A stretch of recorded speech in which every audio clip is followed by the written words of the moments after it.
Hi hello friends, ఎలా ఉన్నారు? ఈరోజు మనము ఒక ఫ్రీడమ్ ఫైటర్ని గుర్తు తెచ్చుకోబోతున్నాం. అతను ఎవరంటే కొన్ని క్లూస్ ఇస్తాను, మీరే చెప్పేయండి. అప్పట్లో మన భారతదేశాన్ని బ్రిటిష్ వాళ్ళు రూల్ చేసేవాళ్ళండి. అలా రూల్ చేసినప్పుడు బ్రిటిష్ వాళ్ళంటే మన ఇండియన్స్కి ఎంతో భయము.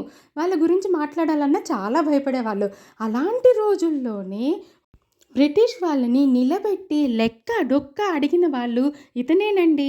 భారతదేశానికి ఇంకా భారతీయులకు చెందాల్సిన విద్యా సేవలు, వైద్య సేవల డబ్బుల్ని అప్పట్లో బ్రిటిష్ వాళ్ళు జల్సాలకి ఉపయోగించేవాళ్ళు. అలా చేస్తున్నారని నిలదీసి అడిగిన మొదటి వ్యక్తి ఈయన. అప్పట్లో కాంగ్రెస్ సభల్లో బ్రిటిష్ వాళ్ళకి వ్యతిరేకంగా ప్రజల్లో విప్లవత్వాన్ని నింపింది ఈయనేనండి. అప్పట్లోనే లాయర్ అయిన గాంధీజీ గారు కూడా ఈయననే న్యాయదేవతగా భావించేవారంటండి. ఈయన దగ్గర నుంచి చాలాసార్లు సలహాలు కూడా తీసుకున్నారంట. ఆయన ఎవరో కాదండి, గోపాలకృష్ణ గోఖలే గారు. ఆయన ఇంత గొప్ప మనిషిగా ఎలా ఎదిగారంటే చిన్నప్పటి నుంచి వాళ్ళ అమ్మగారు ఆయనకి పురాణాలు ఇంకా మోరల్ స్టోరీస్ చెప్పేవాళ్ళు. వాళ్ళ నాన్నగారు అయితే ఆయనకి దేశభక్తుల గురించి చెప్పి ఆయనలో దేశభక్తిగా తీర్చిదిద్దారు. ఇక స్కూల్లో అయితే మాస్టర్ గారు ఒకసారి వాళ్ళకి హోంవర్క్ ఇస్తారు. ఆ హోంవర్క్లో 10 ప్రాబ్లమ్స్ ఉంటాయి. అయితే 8 ప్రాబ్లమ్స్ చాలా ఈజీగా చేసేసారు గోఖలే గారు ఇంట్లో. కానీ 9th ప్రాబ్లము కొంచెం చేయడం కష్టమైంది. కానీ అటు ఇటు ఎటో కష్టపడి ఆ 9th ప్రాబ్లం పూర్తి చేశారు. 10th ప్రాబ్లం అయితే అస్సలు బుర్రకెక్కర్లేదు, ఏం చేయాలో తోచట్లేదు.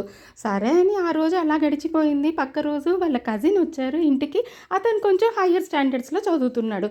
సో అతన్ని అడిగితే అతను సాల్వ్ చేసి ఇచ్చారు కానీ ఎక్స్ప్లెయిన్ చేయలేదు.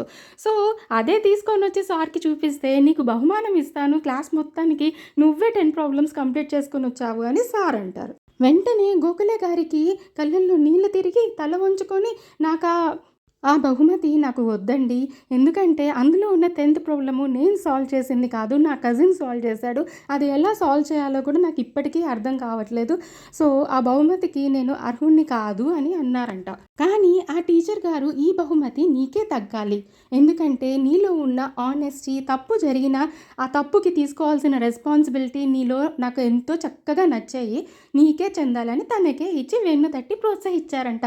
ఇక మీదట ఇంకా బాగుండాలి అని.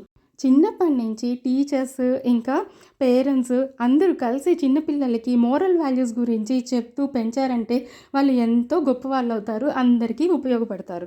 ఇది సిబిఎస్ఈ గ్రేడ్ 5 హిందీ లెసన్ అండి. నాకు సిబిఎస్ఈ వాళ్ళ గురించి తలుచుకొని చాలా సంతోషంగా ఉంది. లాంగ్వేజెస్లో ఇంత మంచి కథలను పెట్టి పిల్లలకి నేర్పిస్తున్నందుకు I'm so happy for them. Thank you CBSE.